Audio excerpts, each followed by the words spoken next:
Claro. Hace 6 meses me diagnosticaron cáncer, entonces en la agenda hemos tratado de levantar la voz y de hacer visible y de generar conciencia, y sí, agradezco estos espacios porque para mí me sirven el compartirles mi historia e invitarles a las mujeres a chéquense, cuídense, háganse los chequeos anuales como está previsto y recomendado a partir de los 40 años.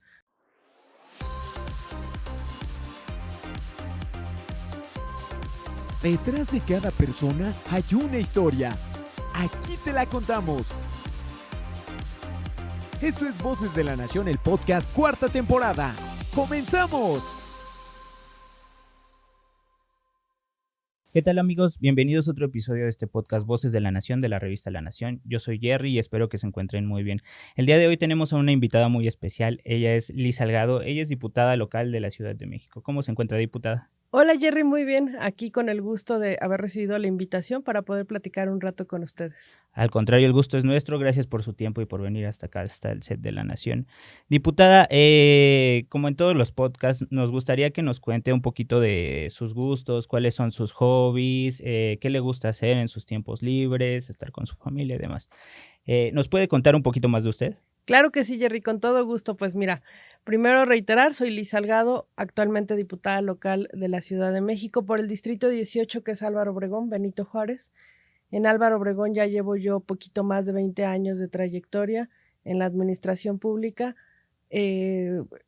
Nací en Toluca, pero desde hace más de la mitad de mi vida, es paisana. sí, Soy del estado de... resido aquí en la Ciudad de México. Me vine a estudiar a la Ciudad Universitaria, Ciencia Política y Administración Pública, orgullosamente egresada de la UNAM, hecha en CEU. Ahí... Le voy a los Pumas, por cierto. Yo también, muy bien, muy buena vamos elección. Bien, le vamos bien, aunque ganen, le vamos. Sí. Sí, qué cosa. Yo espero que tengan una mejor temporada. Así es. Pero Pumas de corazón. Vamos bien ahorita. Sí. Yo, como te comentaba, pues me vine a estudiar acá a la Facultad de Ciencias Políticas, egresé, me titulé con mención honorífica, afortunadamente. Desde que estaba yo en la carrera tenía esta inquietud por los gobiernos locales. Mi tesis fue en municipios, en las autoridades auxiliares municipales, ¿no? Les dan una medalla, ¿no? En la UNAM cuando... Sí. La mención honorífica, tal cual el título la menciona, y además mi tesis participó en un concurso de mejor trabajo de titulación. Y ahí en esta también ganamos el primer lugar y obtuve una medalla por haber sido el mejor trabajo de titulación de ese año específicamente. Cuando se viene en la UNAM, se viene me imagino, a rentar acá, porque el camino es pues muy largo, ¿no? Para venir todos los días. Sí. Aunque estaba relativamente cerca, aunque está relativamente cerca a Toluca, pues sí era un poco complejo. Sí. En algunas ocasiones una familia me apoyó, me recibió en su casa, el silloncito, claro. Nada más llegar, pernoctar y al otro día a la escuela. Ya después tuve oportunidad de empezar a rentar. Fue una etapa complicada. Traía yo la ilusión de estudiar en la gran UNAM, entonces eso implicaba algunos sacrificios, ¿no? Vengo de una mamá viuda, entonces con 4 hijos, pues había que eficientar el gasto. Entonces lo poquito que me daban, lo poquito que yo hacía que rendía, y después afortunadamente obtuve la beca a partir del segundo año de la universidad. Obtuve la beca de Fundación UNAM, y esa fue la que me permitió concluir mi estudio, además de pues también trabajar y hacer otras cosas para poder costear lo que es estudiar en esta gran ciudad. Claro, ya de aquí le agarré el amor y ya no me quise ir. Sí. Nos pasa mucho. Yo también soy del Estado de México y yo sí viajaba. Me era un poco más posible porque duraba 2 horas y media de llegar del Estado de México, de La Paz, allá tiene su casa. Gracias. Hasta la Boca 10, que es donde primero estudié la prepa, y después en el casco de Santo Tomás, ahí por Politécnico. metro. Ajá, así es. Muy yo bien. Soy politécnico, totalmente. Pero sí, o sea, la realidad que vivimos es un poco difícil porque, pues, bueno, a mí me tocó el tema del transporte, que es bastante, ¿no? Te pasas a veces más tiempo ahí que en otros lugares, que en la misma escuela y en tu casa. Entonces, y me imagino que para usted estar lejos de su familia, pues también fue difícil, ¿no? A esa edad. Sí, sin duda. A ver, hoy en día seguimos teniendo muchos temas de inseguridad para nosotras las mujeres, pero a los 18 años venir de provincia, que aunque esté cerquita Toluca, provincia implica una connotación bien distinta de cómo piensas, de no traes maldad, no traes, es hasta saberte cuidar y saber observar y saber moverte en la ciudad, ¿no? Entonces lo tienes que aprender. Sí fue toda una combinación, fue como por etapas. También estuve un tiempo viviendo en casa de una tía en Coacalco y era venirme literal, salir 5 de la mañana para entrar a las 7 a la primera clase. Y sí era un reto, ¿no? Entre llega Indios Verdes y la línea luego del metro y aprovecha para seguir estudiando y aprovecha también para terminar de dormirte un ratito. Y empezó mucho los asaltos en este trayecto de Coacalco hacia Indios Verdes. Después lo que hice fue acomodar un poco, cuando empecé ya como a esa parte de extrañar más, digo, siempre lo hice, pero hubo una etapa en particular, extrañaba mucho a mi familia, entonces acomodé mis clases de tal forma que venía el lunes, me quedaba acá en la ciudad, despertaba yo el martes a la escuela aquí en la ciudad, pero me iba en la tarde hacia Toluca, trabajaba los miércoles, es decir, los miércoles yo no tenía clases y el jueves otra vez misma dinámica, ¿no? Entonces pues era como un poco combinar esa parte. Los domingos en las tardes eran como un poco melancólicos de decir, ay, mañana otra vez y voy a dejar a la familia y mi mamá, mis hermanos, sí era complicado. Sí, me imagino. Y bueno, después de esto, ¿qué siguió para ti? Pues mira, la verdad es que lo público siempre es algo que me atrajo desde que tengo uso de razón, sobre todo más el tema de lo justo, ¿sabes? Entonces yo decía, bueno, pues siendo ese perfil, empecé a ver como opciones de carreras y creo que desde muy chica supe hacia dónde quería yo enfocarme. Decidí estudiar Ciencia Política y Administración Pública acá, como te platicaba, en la UNAM. Y fue complicado porque en este tipo de carreras, de pronto, si no eres hijo de, conocido de, amigo de, pues es difícil, ¿no? La mayoría de mis compañeros le sufrimos en su momento de inicio de ¿y ahora qué sigue, no? Y en dónde empezamos y en dónde arrancamos. Tuve la fortuna de hacer mi servicio social por la beca. Te acotan las opciones de dónde puedes hacer tu servicio social. Entonces lo hice en el Movimiento Nacional Indígena. Y ese fue mi primer vínculo con Acción Nacional. Justo aquí en el CEN me acuerdo que veníamos a algunas reuniones. Movimiento Nacional Indígena era una agrupación política nacional y una asociación civil. Y ahí empecé a hacer como mis pequeños ya ensayos de la vida profesional. Me tocó ir a la Sierra Songolica en Veracruz, trabajar con grupos, por ejemplo, en Querétaro, productores. Ayudábamos, acompañábamos en la parte técnica de proyectos productivos de mujeres indígenas y mujeres campesinas. Me acuerdo que me tocó encabezar un proyecto en Querétaro, en la Sierra Gorda de Querétaro, en Peñamiller, en donde logramos en esa ocasión ganar un primer lugar de ese concurso, donde les daba fondos para seguir costeando su proyecto productivo. Y la verdad es que era muy gratificante. Y esta asociación civil en su momento caminaba junto con todas las políticas sociales que se impulsaban desde los gobiernos panistas, ¿no? Entonces ese fue como mi primer acercamiento al partido. Ya después, pues evidentemente sales y entonces ahora que sigue y busca trabajo y toca puertas. Bueno, ni en la iniciativa privada conseguía trabajo, ¿no? Sí, me imagino. Al final fui al primer congreso universitario en el Senado y ahí empecé como a relacionarme. Y terminé trabajando, capacitando en una campaña política que me lleva a Álvaro Obregón en el 2006, finalmente. Y ahí agarro a Álvaro Obregón y no lo suelto. Ahí conocí a mi esposo, con quien actualmente estoy felizmente casada, el papá de mi hija. Y ahí tengo a mi niña. Ella nace en Álvaro Obregón. Hemos vivido ahí ya todo este tiempo y pues ya no he salido de Alvarito. Claro. ¿No? Sí, totalmente. Y después, ¿qué siguió para ti? ¿Cómo llegaste hasta este punto de tu vida? Pues entro ahí en Álvaro Obregón y entro desde el escalafón más bajo. Me acuerdo que mi primer sueldo, apenas acabo de encontrar mi recibo, mi primer sueldo era de 2,850 mensuales. ¿Cómo crees? Entonces, y seguía yo rentando, pues finalmente no era de acá, venía yo nos fuimos, ahí ya estaba con un roomie, un amigo del alma, Jesús Rivero, con el que más o menos ahí íbamos luchando por todas las adversidades que se nos daban de recién egresados, ¿no? Pero entro a este trabajo, me dan la oportunidad, empiezo a apoyar grupos vulnerables, empiezo a conocer el territorio y empiezo ahí a avanzar en ese sentido. Esa fue mi historia como del 2006 al 2012, de aprendiendo, creciendo, poco a poco subiendo, pero siempre en ese nivel de talacha, de picar piedra. Claro. En el 2012 regresa a su segundo periodo como delegado, desde entonces Leonel Luna, y me invita a ser su directora territorial de Plateros para ese periodo que a él le tocaba gobernar. Y pues ahí es en donde ya en un cargo directivo empiezo a tener a lo mejor un poco más de foco y el reto de como mujer pues poder salir adelante, ¿no? Claro. Y de demostrar que sí podemos.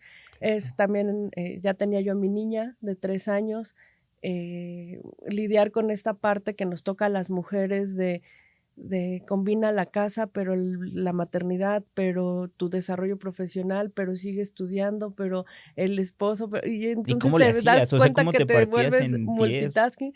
No sé, porque en lo laboral, si tú no das más de lo que te toca, sí, entonces creo que llevamos cierta desventaja como mujeres. Totalmente. ¿No? Si era un grupo en donde históricamente, no por definición o decisión, históricamente eran casi puros hombres, ¿no? Entonces, junto con otra compañera y yo, pues empezamos a decir con permiso, con permiso, con permiso, y a romper techos de cristal y a decir aquí estamos y también valemos y nuestra opinión también cuenta, y se nos escuchó y se nos consideró.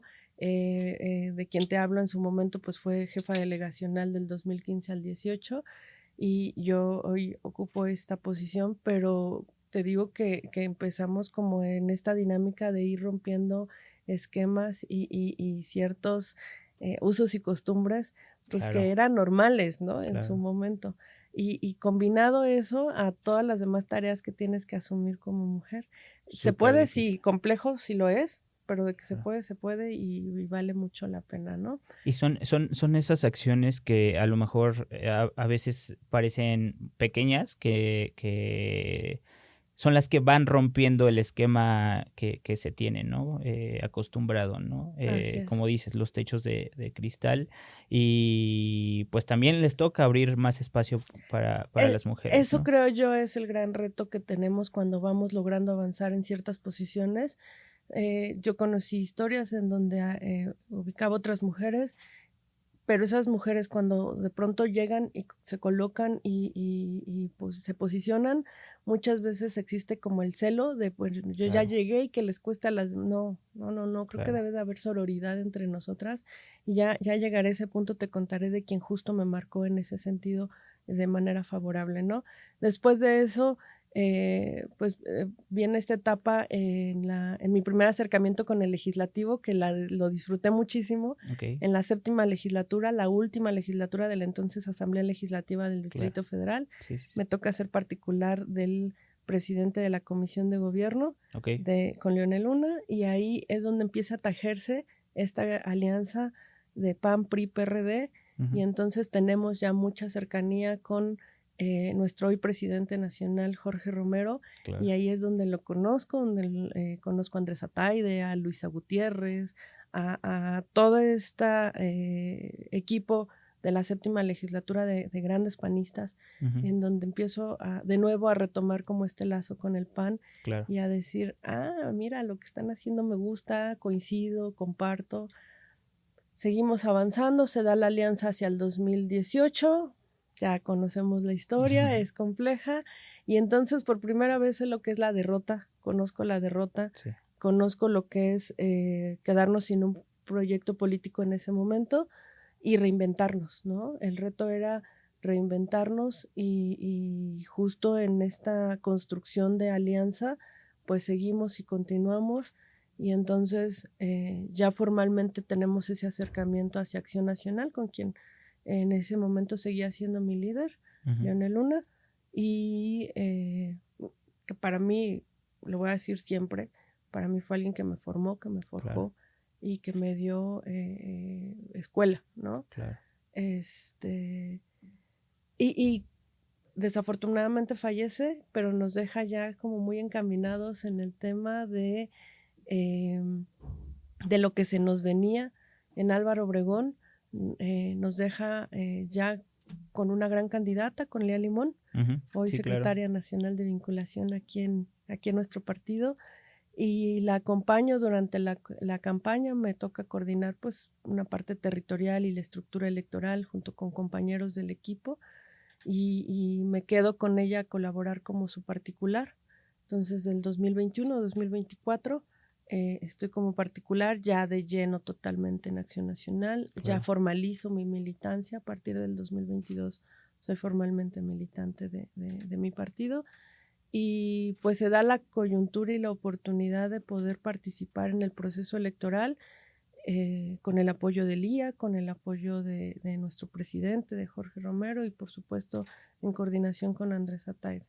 Entonces, ahí es como llego al Congreso de la Ciudad, en una historia que te platico a lo mejor hoy de manera muy breve, pero que ha sido una constancia de ir en todos los niveles creciendo, aprendiendo, sumando, y en equipo, porque creo que estos espacios quizás aparece un nombre, pero suelen ser resultado de trabajo de equipo.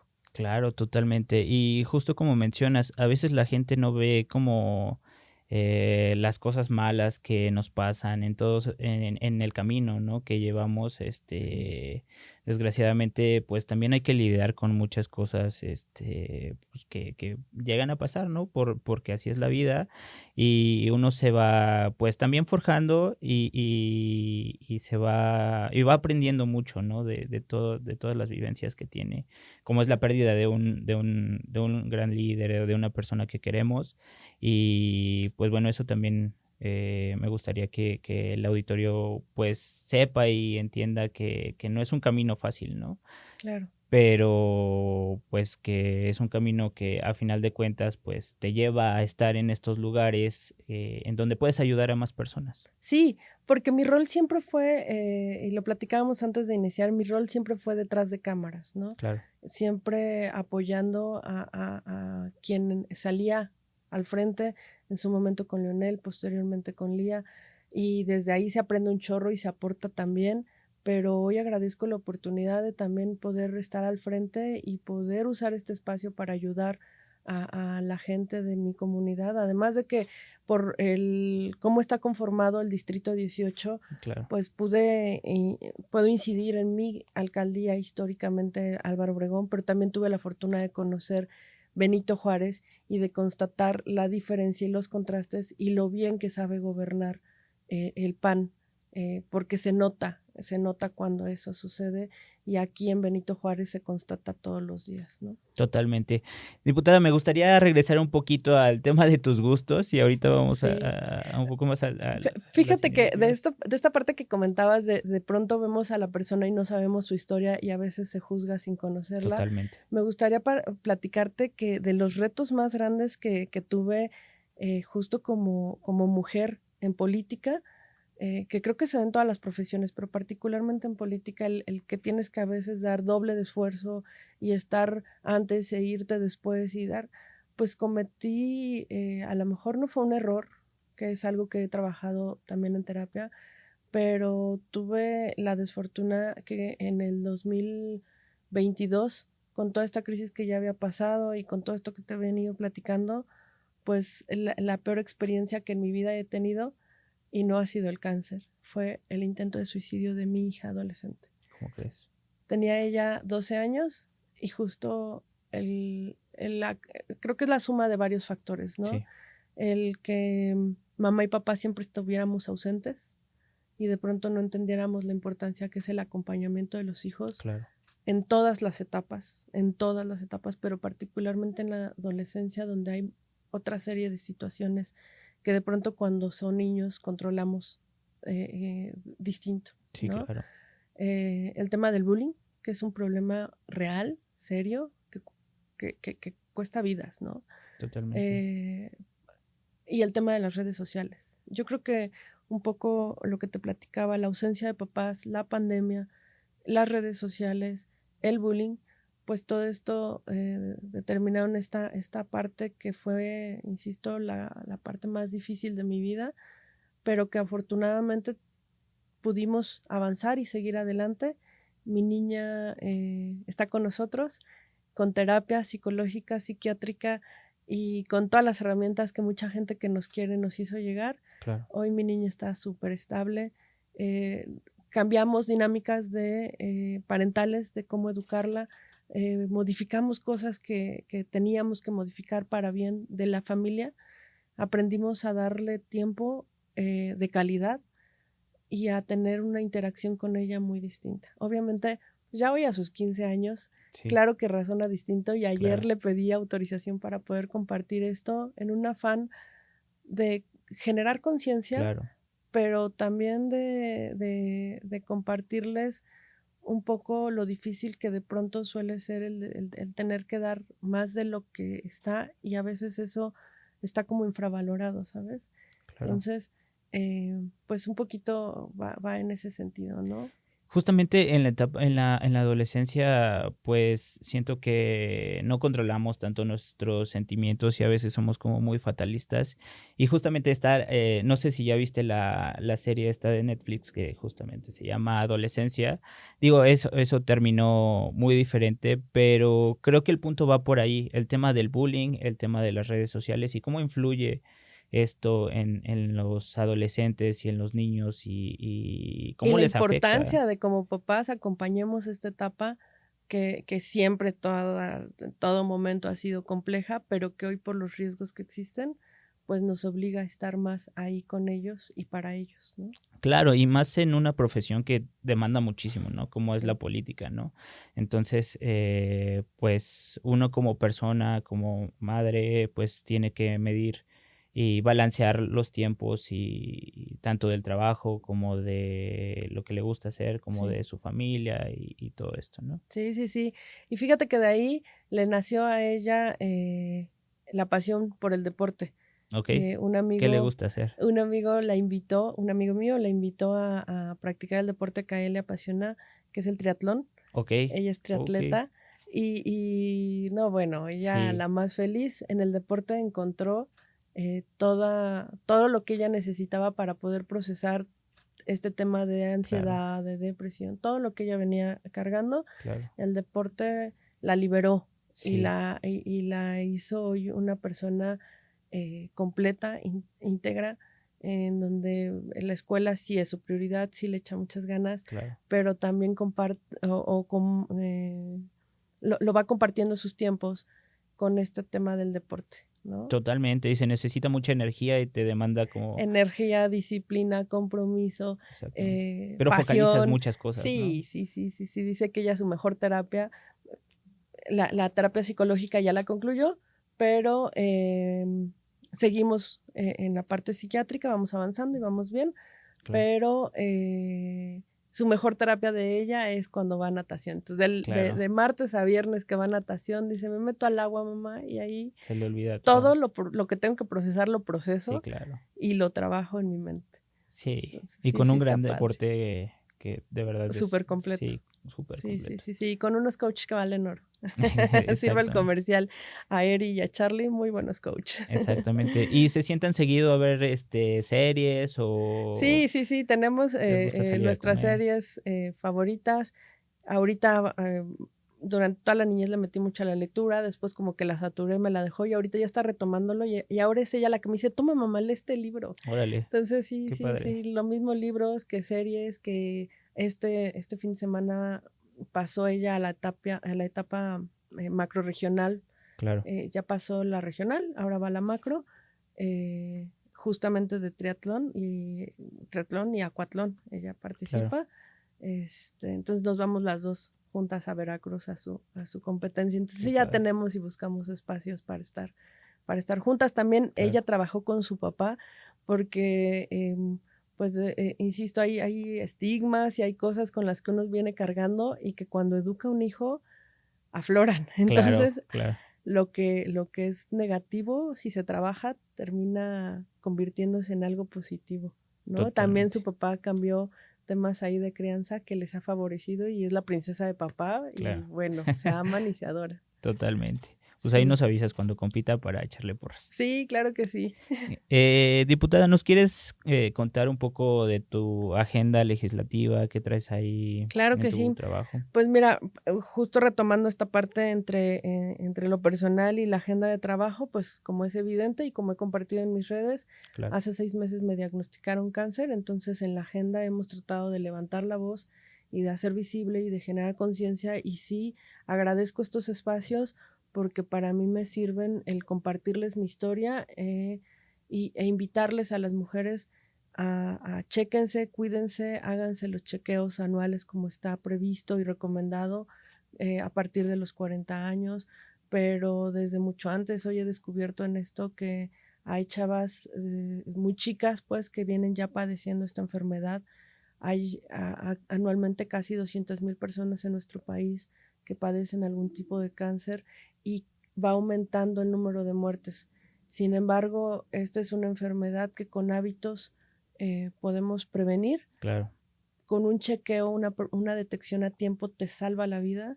Entonces, en ese sentido hemos levantado la voz desde la tribuna para poder seguir trabajando en este sentido.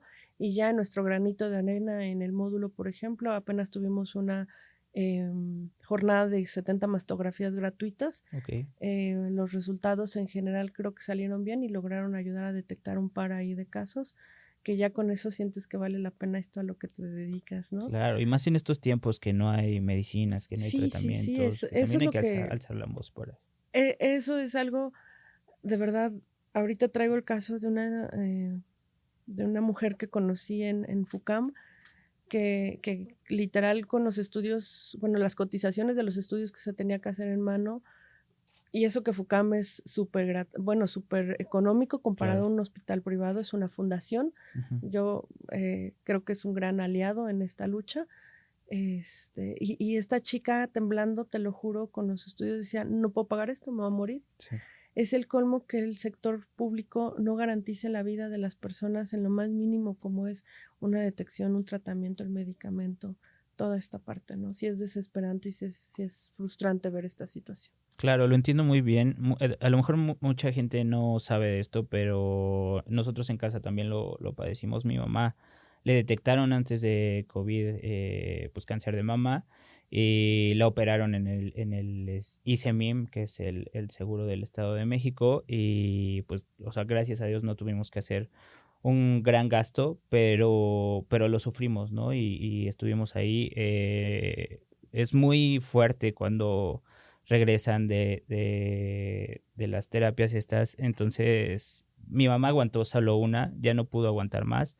Y después tomó un tratamiento pues alternativo, ¿no? Y gracias a Dios también pues no ha reaparecido el cáncer, pero pues hay personas que sí reaparece o que no pueden operarse o que no pueden o que no tienen dinero siquiera para los estudios. Entonces es una enfermedad muy difícil y pues sí hay que generar bastante conciencia y más en el gobierno, que debería de poder aportar para que las familias no puedan sufrir de esta enfermedad desastrosa, ¿no?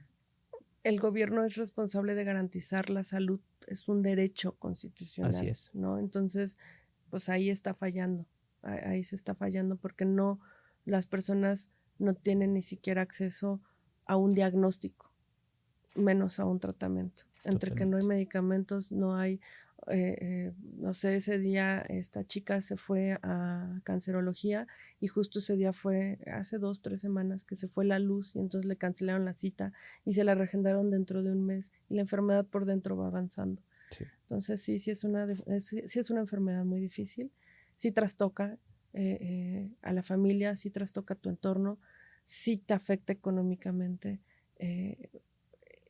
Es difícil, ¿no? Pero se puede y yo la verdad reconozco y valoro mucho o sea, FUCAM, pero así como FUCAM hay otras organizaciones y hay muchos grupos de mujeres que se apoyan de manera sorora unas a otras. Claro. Entonces, eso está muy padre. Pero bueno, además de este tema de salud que hemos, yo lo que les digo es a mí me dieron una nueva causa de vida, claro. Sobre todo para esto a lo que nos dedicamos.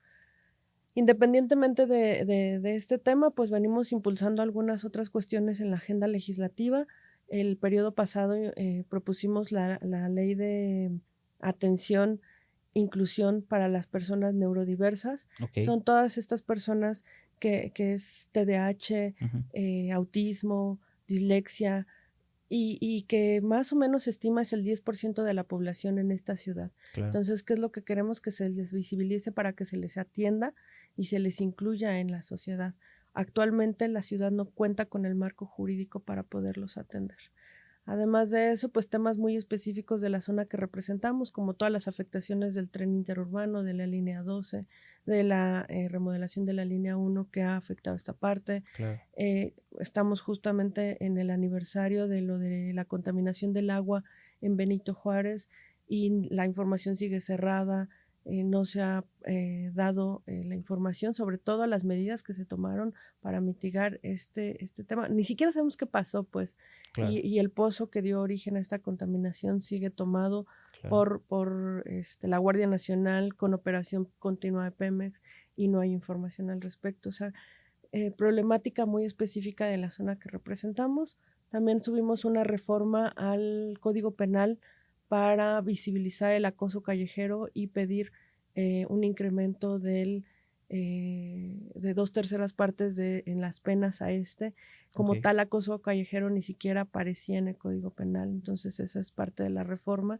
Es el acoso que padecemos claro, un gran número de mujeres. O sea, el año pasado 1 de cada 4 y en toda su vida 6 de cada 10 mujeres lo hemos padecido. Claro. Entonces es importante visibilizarlo para atacarlo. No resuelve, claro, hay mucha más problemática de fondo, pero ya el visibilizarlo puede ayudar a atenderse y eliminarse esta problemática, ¿no? Y sumados claro, a la agenda del Grupo Parlamentario de Acción Nacional con el tema de seguridad, que es el que más nos ocupa en esta ciudad, a quienes aquí habitamos, movilidad, salud, migración, ¿no? Claro, caminando con la agenda del grupo parlamentario, sin duda. Totalmente. Me gustaría, un poco regresando al tema de las personas neurodivergentes, ¿cómo se puede ser inclusivo con una persona neurodivergente o al contrario, cómo estamos siendo no inclusivos con ellas? Pues mira, desde la óptica, hoy como diputada, partiendo de no tener un marco legal, o sea, claro, cuando ni siquiera los visibilizas porque no les das el marco legal claro, para que existan políticas públicas, para que se les destine un presupuesto, ya desde ahí estás discriminando total, a este 10% de la población, ¿no? Ya en lo continuo es de entrada saber y conocer que no es una enfermedad, que es una condición, y desde que comprendes lo que significa, entonces puedes incluirlos de una manera sana, claro, que no se sientan ellos discriminados por la misma intención de incluirlos, ¿no? Claro. Pero, o sea, de saque mi respuesta, darles un marco legal. Totalmente. Diputada, ¿quieres sacar una preguntita random? A ver qué tanta suerte traes hoy. Hecho. ¿Con trampa, sin trampa? Un poquito de trampa. Vale, vamos a leerla. Adelante. ¿Qué es algo que has querido aprender o hacer, pero no has aún tenido la oportunidad? Madre mía. Justo en este tema que te platicaba siempre me toca el detrás de. Okay. Había cosas que yo no les veía relevancia, sí, como el manejo de las redes sociales, claro, pero también la oratoria. Entonces, esa parte creo que es algo que tengo que aprender, estudiar, okay, y en la práctica misma seguir desarrollando. Pero lo vas haciendo bien. Te hemos visto que ahí lo vamos. Vas haciendo bien. Vas bien, vas bien. Sí. Entonces... Sabes, para mí es importante poder transmitir que en Acción Nacional no somos como se nos ha querido estigmatizar de elitistas y claro, de clasistas. Y creo que habemos varios compañeros que somos muestra de ello, ¿no? Que venimos de una cultura del esfuerzo y que lo que sí somos, y con mucho orgullo, es aspiracionistas. Porque aspiro a estar mejor, pero también aspiro a que mi familia esté mejor, a que mi hija tenga más oportunidades de las que yo tuve. pero también que la sociedad en la que vivo, la alcaldía en donde estoy, mi ciudad, estén mejores gobernadas. Claro. Entonces, sí, claro que somos aspiracionistas. Entonces, pues creo que eso se construye desde esa parte de lo que nos da origen, y con mucho orgullo, sí, mi origen fue humilde, pero aspiro a contar una historia distinta para mi hija y aportar ese granito a mi partido, que lejos de estigmas que nos han puesto o de etiquetas, en los hechos aquí podemos demostrar que no es real, ¿no? Claro, I feel you. Estoy totalmente de acuerdo contigo. ¿Qué le dirías a los jóvenes y qué le dirías a la militancia o a las personas que quieren unirse al PAN o a los que están viendo alternativas que ya vieron que pues muchas veces casi todo lo que está haciendo la Cuarta Transformación pues no está beneficiando a las personas? Claro, Jerry, pues mira, contarles justo lo que te acabo de contar es parte de lo que yo respondería. Admiro mucho a mis compañeros, sobre todo porque ahorita en el grupo parlamentario y en general como que hay una coincidencia en la generación. Todos estamos como llegando al piso de los 40 o ahí andamos en esa parte. Y muchos jóvenes. Muchos vienen de Acción Juvenil. Claro. Y cuentan historias que la verdad es que a mí me encanta y me inspiran. Y está muy padre, pero no es la única forma de llegar a Acción Nacional. Claro. Es una forma muy bonita, yo espero que mi hija lo viva y lo haga, pero hay muchas otras formas, ¿no? Claro. Y otra es justo la que yo viví, es que mi integración a Acción Nacional es reciente, pero me integro amando a mi partido, orgullosa de ser Acción Nacional, de ser panista, y lo mismo les diría a las personas que hoy o son apartidistas o han visto en otros partidos opciones que les han decepcionado, como decías, o han preferido como mantenerse al margen, o de pronto les gusta pero se mantienen como de lejitos. Claro. Los invito a que se sumen, a que participan, a que conozcan los principios, lo que en el PAN buscamos, que aquí cuidamos la familia, el orden, el impulso al desarrollo individual y también colectivo. Acérquense a Acción Nacional. Acción Nacional es un partido que sabe construir y tiene los cimientos para una mejor sociedad. Diputada, muchas gracias por tu tiempo. Esperamos verte pronto por acá. No sé si gustes agregar algo, decirle algo a nuestra audiencia. Pues que nos sigan en las redes sociales, que nos apoyen en el Grupo Parlamentario de Acción Nacional. Es importante también, además de lo que nosotros vamos trabajando en calle y en nuestra misma trayectoria de temas, pues que también ustedes nos hagan llegar sus inquietudes y que nos propongan, porque pues las realidades son múltiples y desde la de ustedes puedan ustedes aportarnos para poder construir una mejor agenda legislativa en el grupo parlamentario de esta legislatura. Ya está, pues van a estar saliendo tus redes en pantalla, entonces por ahí te pueden seguir y te pueden contactar para cualquier duda que tengan, ¿no? Hecho, pues muchísimas gracias y yo quedo a sus órdenes en las redes sociales que ya les compartieron y en el módulo de atención ciudadana y en el Congreso. Muchas gracias, te esperamos pronto por acá, diputada. Claro que sí, Jerry, muchas gracias. Bueno, amigos, nos vemos y escuchamos en el siguiente episodio de este podcast Voces de la Nación, de la revista La Nación. Hasta la próxima.